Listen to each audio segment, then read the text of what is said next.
Hey everyone, welcome back to the Weekly Coder. In this final episode of the series, well, hopefully the final episode in the series, we are going to finish up our Conway's Game of Life WebGL build so that we can fully load and save and everything using WebGL.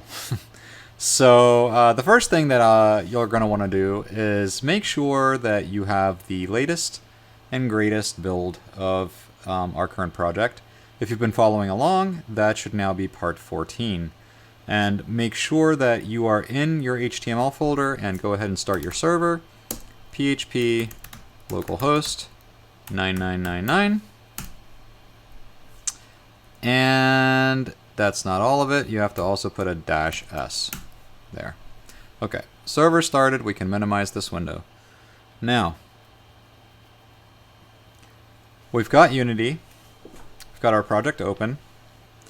We need to go ahead and open up our game class once more. And we need to find our load pattern method, which should be right here. If you've been following along, should be under the update method. So right after this part right here, we've got our XML serializer, string pattern name, path, blah, blah, blah, blah. Right before stream reader, what you'll want to do is do another preprocessor directive, and we're just going to do an if statement, and we're going to check to see if we're building for Unity WebGL. And if we're not, then we're going to drop into this else statement here. Okay. And the else statement is basically going to go all the way down to, let's see, your stream reader, bull, just down to here.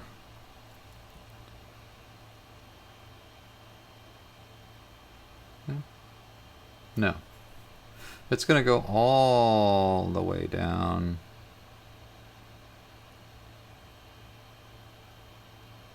to the end of the for each loop. End if. Okay, so that's where we're going to end it.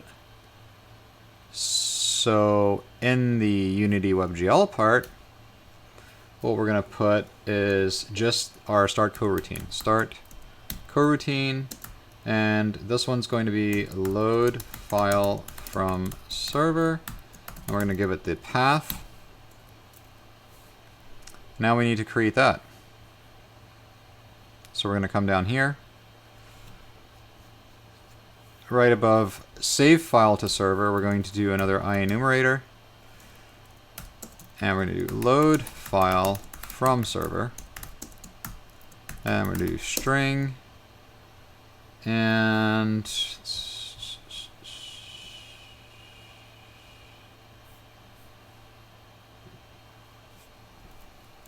path, and the code in here, it's going to be a little different.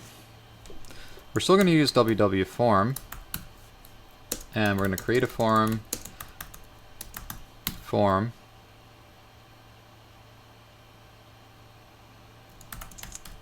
and from here we're going to do form.addField, oops, because we still need to add a field. And that is going to be the path of the file that we want to load, right? So the first thing is the query variable, and then the next thing is the value. So then again, we're going to use using and Unity web request equals, so we're assigning the output of Unity web request post base URL load file, and pass in form. And then we will also do a yield return web request send web request. And then we will check if there are any errors. So web request is network error, or web request is HTTP error.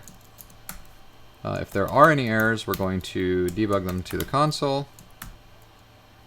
And web request actually has a error property that gets populated if there is an error, so we can just utilize that.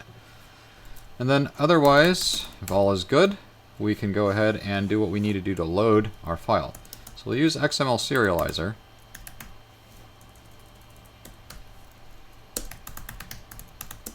And we instantiate a new XML serializer using the constructor and giving a type of pattern. So remember, that's our object that we serialized. And then we're going to create a variable for contents of file, meaning that the contents of file would be from the web request .download handler .text. Remember when we did file get contents, and then we passed in the path and the file name that we're trying to load in the PHP file, and then we echoed out the result. That's what we're getting when we get download handler.text. Okay, we're getting that echo. Now we create a string reader class, or we create a string reader class. We create a string reader instance, and we pass in the contents of file. So it's going to read a string, and the string we're then going to pass into our deserializer. Okay, so we're going to cast pattern to our serializer, and then we're going to deserialize the reader object, or the reader instance. From here we just close the reader because we're done with it. And then, you know what? Let's break this apart a little bit. Let's come back up here for a second and grab what's in here. Okay, so that starts at bool is alive and ends at this curly bracket before the end if. That's in the load pattern method, by the way. We're going to steal this because we're going to use it multiple times. So we're going to create a new method, and we're going to call this load file. That's just going to be a void. It's not going to return anything. And we're going to pass in the pattern object. Okay. So from here, what we'll do is we'll just go ahead and call load file and pass in the pattern.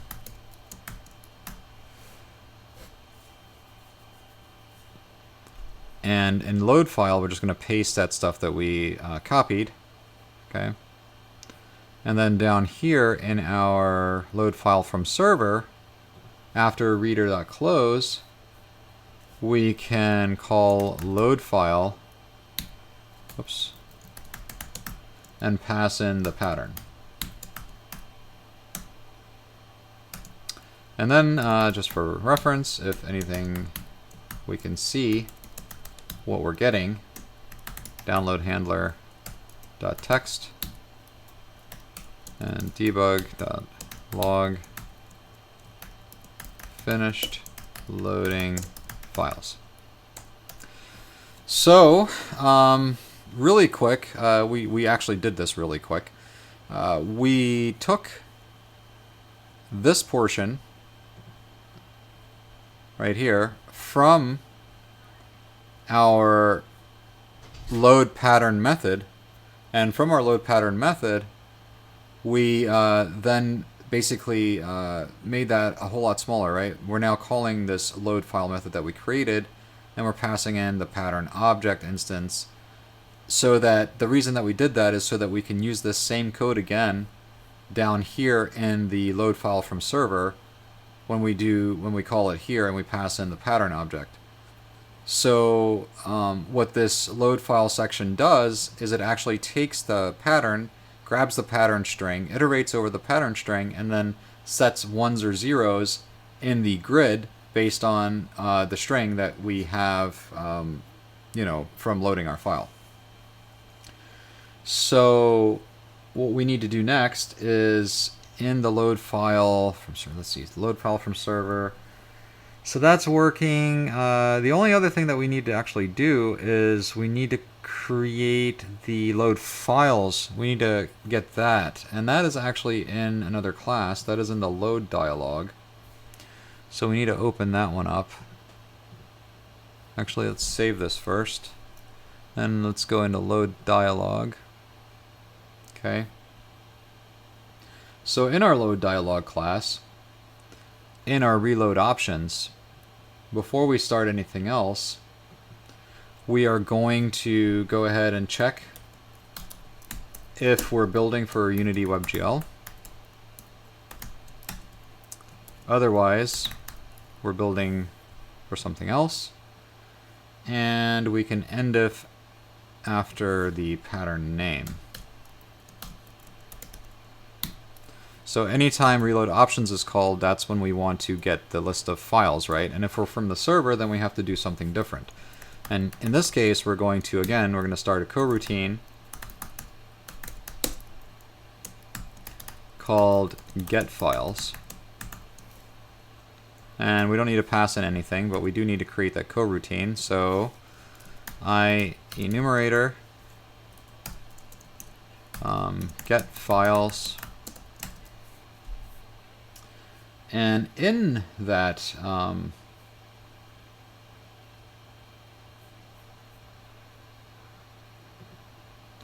in the get files coroutine, we need to do this whole base URL thing again. So we're going to do string base URL, and we're going to go into if Unity editor else end if, and that's just for making sure that we grab the right URL, right? So if we're in the editor, we're going to make base URL equal HTTP localhost colon 9999. And if we are not in the Unity editor, we are going to set base URL equal to HTTPS weeklycoder.com WP content uploads 2020 Conway HTML. Okay, and that's the URL that you would use if you had your own server. And if you had your own server, you would replace this with your server name and this with the path where you actually uploaded the HTML folder. Okay. So with that out of the way, we can continue our getFiles method. And what we're going to do here is we're going to say www form equals new www form. So we're creating a form. And then we're going to do using, again, Unity web request equals Unity web request.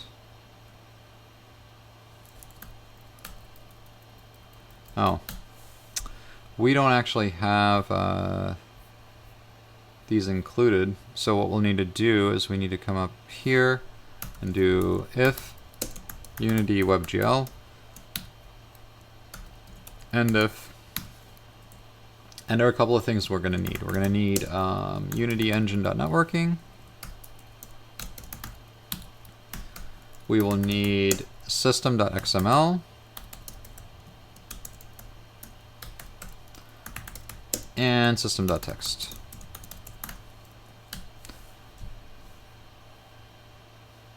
And let's go back down here, web request, and see now Unity web request is green, which means it's good to go. And what we'll do here is say Unity web request dot post, and we're going to pass in base URL plus get files.php form. Close that. And then we're going to yield return web request dot send web request. and then if web request.is network error or web request.is HTTP error, then we're going to debug that out to the console. Web request.error. Otherwise,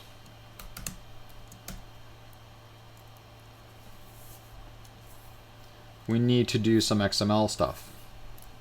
So the way that we do that is we're going to create a list, string, and options, new list string, string XML data text. Right, that's our XML that we're going to get back. Web request dot download handler dot text. Because remember, we built in the PHP file, in the get files.php, we built a an XML form that we're echoing out. So we need to now parse XML data. So the string XML data text actually holds the echo of that string that we get via the download handler text, right? So now we need to instantiate a new XML document. So we do XML document, doc equals new XML document, doc.load XML, XML data text, which is the variable that we created up there. So we're basically loading this XML data string into this XML document doc, which we then can parse by using XML node list. Okay, and this is going to be the nodes, and we're going to get the nodes by using doc.select nodes. And the nodes, as you'll remember, are files and then file. Okay, so for each one of the file, for each file in files is what we're going to search for, right? So in our for each loop, we're going to do XML node in nodes. Okay, so for every file in nodes, we are going to get the file name, which is just the node file name inside the file node, right? So then we just do the inner text of that. And then we're going to get the extension, again, system.io.path, get extension, file name, just like before.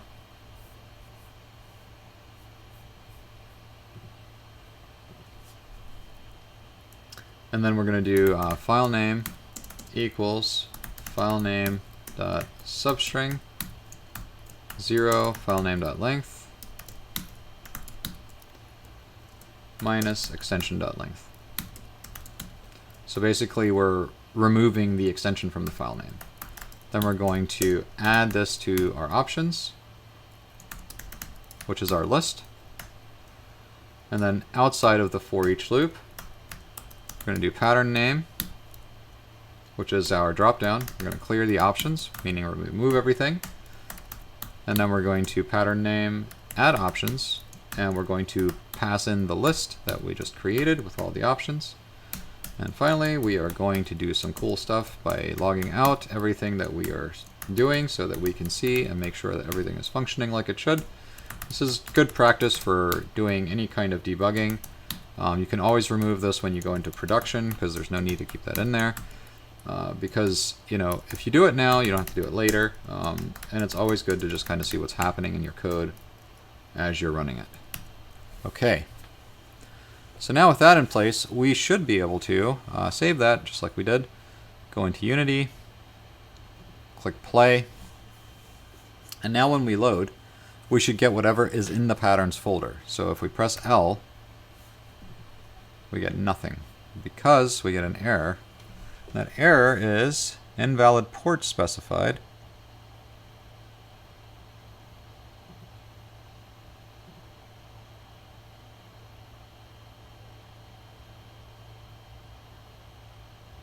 That's interesting. Wonder if saving works.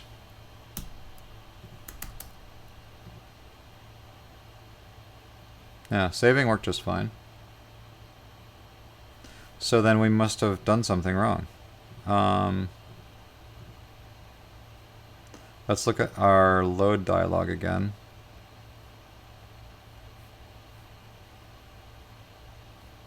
HTTP localhost 9999.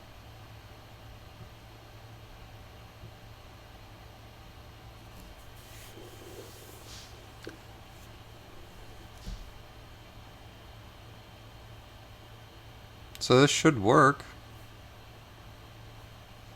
We've got also get files.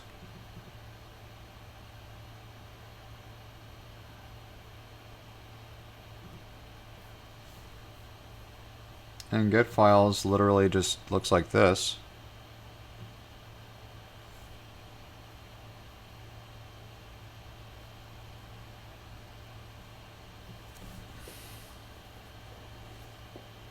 Just echoing the output.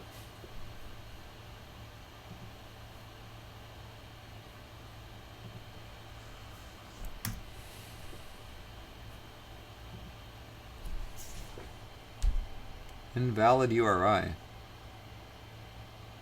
URI format exception. Alright, fine. Let's examine it again. Oh. We're missing this. So it was appending get files and thought it was part of the port. That was dumb. Okay.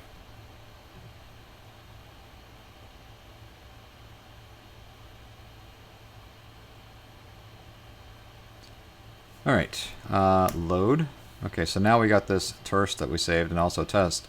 And now you see that we're not loading the other ones anymore because now that we're building against WebGL, it's only loading what's in the HTML, in the patterns folder, it's in the HTML build. So if we bring this over here, you can see if we look in, we are in our project, right? Conway's Game of Life Part 14. And, come on.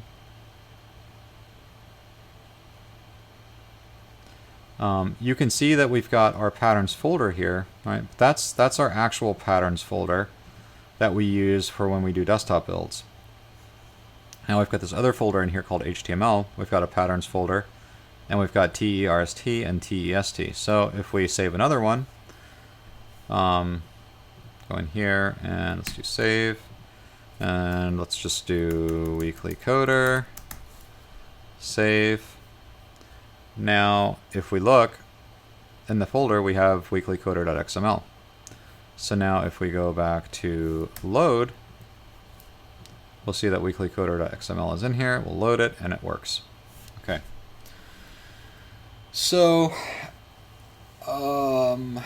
there is maybe one more thing. I'm not going to go over it. You guys can figure it out. Unless you really can't figure it out, then you can comment and maybe we can talk about it. But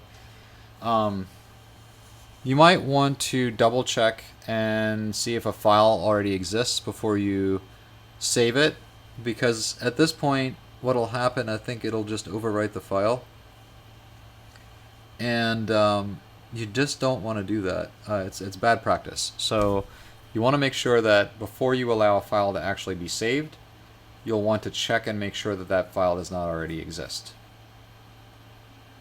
So there are a couple of ways you can go about doing that. Most of them are pretty straightforward. You could do that in PHP. You could do it, well, you're going to have to do it anyways for the desktop version, so you might as well do it in Unity.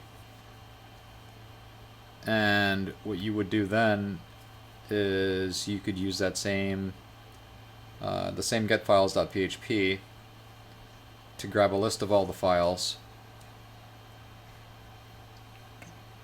And you know what? You could probably optimize this even more, and when the app first starts, you could load those files from WebGL, and then you could, as new files are being saved, you could literally save those in an array as well. So your list could contain files. So So they're saved, right? But then the only time it'll ever load them back from disk is if they've not been previously loaded before. So you could set up sort of like a cache almost inside of your app so that when files are loaded, when your program first starts, it can grab a directory of all the files. It can preload all the files into an array of files so that when you load files, you're only loading them from memory. You're not actually loading them from disk. And when you're saving them, it will save them to disk, but also to the array so that when you try to reload a saved file without having to restart, it'll just load it from the array also. So that's another way to optimize it. So there's a lot of, like I said, with programming, there's so much you can do. So many different ways that you can tackle issues and problems. It's literally endless. So, like I always say, the way that I'm showing you to do things, that's just one of many. I'm basically just here to kind of give you a general idea of how to go about doing a certain thing. And where you take it from there, that's up to you, guys. If you need help with anything, feel free to let me know. Hope you guys enjoyed the video. If you did, leave me a thumbs up. Comments go down below. Don't forget to subscribe. Also, check out my Patreon when you get a chance. Anyone who's already a patron and has supported me, I appreciate it so much, and thank you, thank you, thank you. I will see you guys next time.